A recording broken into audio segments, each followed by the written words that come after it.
16 i bambini ricoverati per il Covid da quando è iniziata questa quarta ondata, tutti piccoli, spiega Benazzi, che hanno riportato problematiche serie, tanto da non poter essere curati a casa. Ne abbiamo uno oggi ricoverato anche in pediatria, sta a dimostrare che purtroppo anche i bambini si ammalano di Covid. Il virus circola e i dati non lasciano dubbi. 805 positivi nella Marca nelle ultime 24 ore. Aumentano i contagi così come si aggrava la pressione negli ospedali. È chiaro, c'è una pressione più che altro legata ai positivi.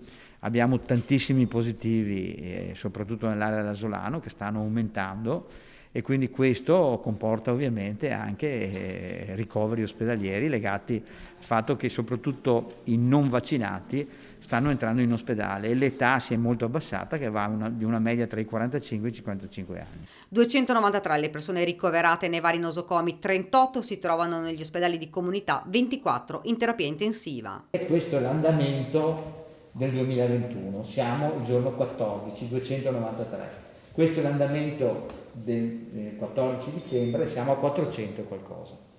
Come vedete il giorno di Natale cala.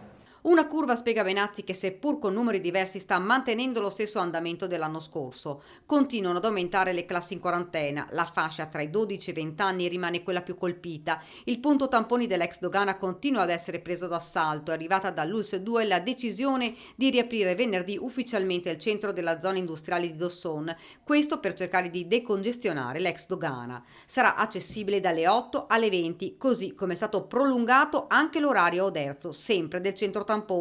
Benazzi ha poi mostrato i grafici relativi ai contagi. Questa, la rossa, è quella del 2021 di non vaccinati, supera abbondantemente quella del 2020, la supera abbondantemente, quasi va al raddoppio.